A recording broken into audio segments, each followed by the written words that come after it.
Welcome to the second to last Friday night frenzy of the basketball season. The regular season is the final week. Alongside Andrew Pogar, I'm Rob Hughes. Most teams around the state playing for the final time in this regular season. Yes, they are. Sectional play tips off on Tuesday. Teams getting in one final run before it's win or go home time. We'll start off the action with a North Central Conference roundup. To McCutcheon we go. The Mavs hosting Lake Central. Darnell Butler gets the start on senior night, but he sat the rest of the game with an injured ankle. McCutcheon didn't really need him, though. Eddie Collins helping to pick up the slack, fires away from deep, nothing but net. Moments later, Hayden Deaton uses the screen and squeezes by on the baseline. He goes off glass for an easy two. It really doesn't get any easier than that. Mavs ramping up the pressure on defense. Robert Finnessy with the rip and the finish at the other end. And they weren't done. On the very next Lake Central possession, getting a little careless, the Indians throw it right into the waiting arms of Deaton. All by himself, takes the bump, finishes anyway. McCutcheon dominating the first quarter. Not sure what the sign from Coach P was here, but Finnessy doesn't really need a play unless the blow-by counts as a play. The finish in traffic, Mavs as usual making it look easy. 64-46 the final. Now just down the road, the Lafayette Jeff Broncos hosting the Western Panthers. Quick start to the third quarter. David Hanyard the steal, passes ahead to Cortez Buckner. Back to Hanyard for the one-handed hoop. He's pumped, and why not? Moments later, Hanyard showing off that handle. The crossover. Poor kid had no chance, Andy. Broncos up by 13. Yikes. Running some O on the half court now. Keeping Schreckengas to Danny Isbell in the corner for the triple. Dang, Danny, back at it again with the White Knights. The best video going right now. I'm sorry, I had to do it. I just had to do it. The setup guy, Danny, right in the Jalen Williams shooting pocket. Broncos blowing out the Panthers in the third quarter. Coach Scott Radiker looking on. Perfect view for this pass from Williams to Hanyard. That's a beauty. Another Hanyard flush. Broncos send Western packing with a loss, 62-42. Elsewhere, senior night at Harrison. The Raiders hosting Indianapolis Huron. In the early going, the Keans making a statement. Miles Simmons slashing to the hoop and getting the easy layup to go. Moments later, Lamont Murray, 1-2-3 the hard way. Guests up 9-7. Mark Reinhardt knows there's still plenty of time left. Still in the first quarter, the Raiders running. Jacob Hall tees up Jack Matthew. Good-looking stroke. The junior gets the gratuitous bounce. Harrison jumps ahead 10-9. But Huron responds off the Simmons miss. Check out Murray. Off-season calf raise is paying off. He gets the second bunny to drop. We're deadlocked at 20. The Raiders wouldn't be denied on senior night, though. Benito Munoz is no good with the corner three ball. But the sophomore follows his shot and gets the floater to fall. Next Harrison possession, the Raiders using great ball movement. Together we will, that's their motto. Derek Ginn goes off glass. Harrison wins it 64-54 the final. All right, over at Logansport, Jared Catron's Frankfurt squad looking to give the Berries a challenge. Carter Taylor comes up with the steal. Sends it up court to Malik King, who gets the friendly roll on the road. A little later, the hospitable vibes. Say that 10 times Love fast. that word. Easy for me to say. Jeez. King tries to blow by Matt Jennings, but the Berry Jr. picks his pocket, gives it up to Sam Skaggs for the layup, and that leads to Frankfurt coming back the other way. That timeout. Jared Smith creating for the Hot Dogs. He draws the double team, dishes it off to Griffin Harris for the triple. Now check out the ball movement from the Berries. Practically playing keep away, ends up in Jennings' hands, and the junior hits the bucket plus the foul. Somebody's been hit in the weight room. Jennings then rips King once again, and he throws up a wild layup here in transition. Guess who's here? Yeah, that's right, Jalen Attaway. We've seen that before. Huge jam. Devours the leftovers there. The Berries prevail, 67-57. Over at Rossville, West Lafayette visiting the Hornets. This was a good one. Late in the third, Jared Warren misses the layup, but off the miss, Charlie Nyes has it stolen by Harrison Whiteman, who then feeds Brent Tosani. It's 40-35 Red Devils. Now in the fourth quarter, off the double screen, Matt Homko finds a popping Warren, who redeems himself with the triple, 42-38 RDP. Westside had it going from behind the arc as well. Nyes with the nifty pass to Matt Krause for the trifecta.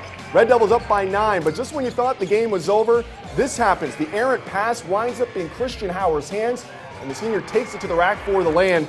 Dave Wood just beside himself. He's seen this show before. Don't fret, coach. Everything is going to be all right. Late in the final frame, Luke Tolukian. 3 later, Westside escapes with a 60-55 win.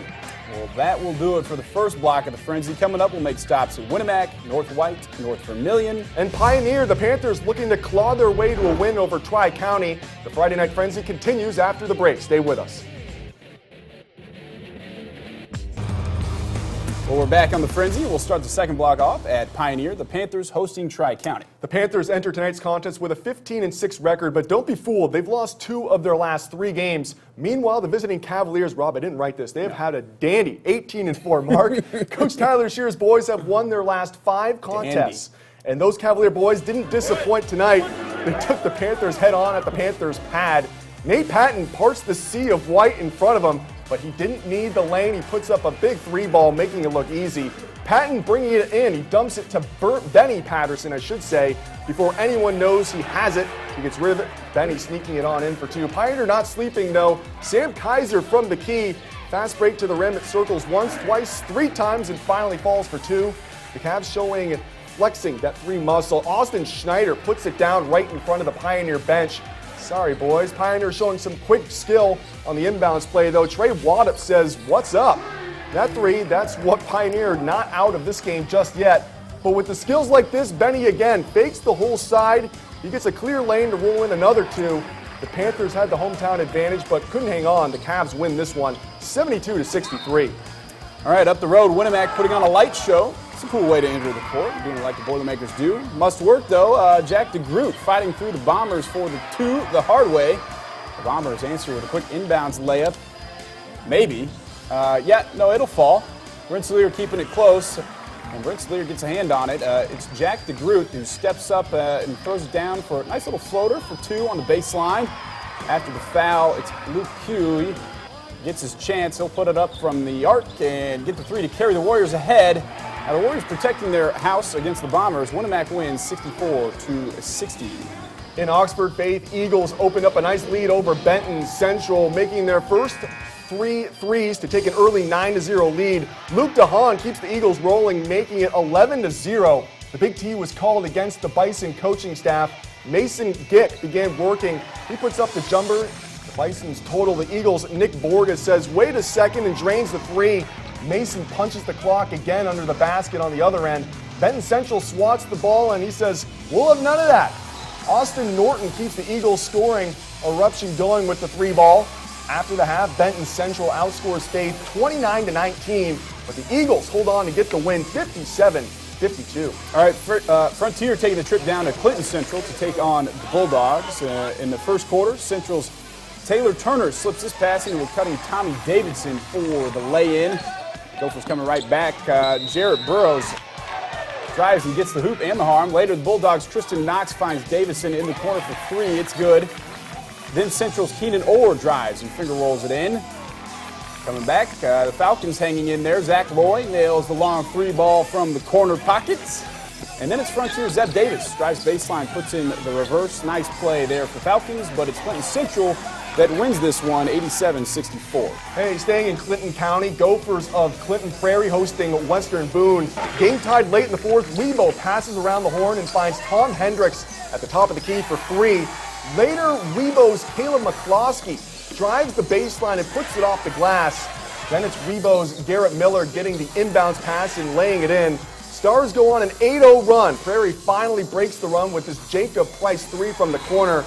But the Stars are tough down the stretch. McCloskey drops this one over. You don't score until you score. Stars over the Gophers 42-35. All right, down at North Vermilion, the Seeger Patriots going for a 17th straight win. That's right. Early on, the Falcons leave Landon Stetler open. The Seeger sophomore makes him pay with the 3. Patriots led by 11 at the half. Third quarter, Borden Kennedy gets baseline.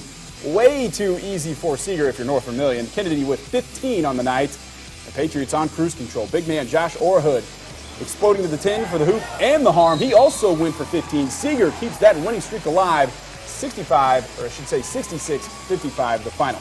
Well, that does it for the highlight portion of the Frenzy. Coming up, Harrison head coach Mark Reinhardt joins us in the coach's corner. The Raiders end the regular season on a bright note, besting Indianapolis Huron. We'll break down the team's win over the Achaeans next.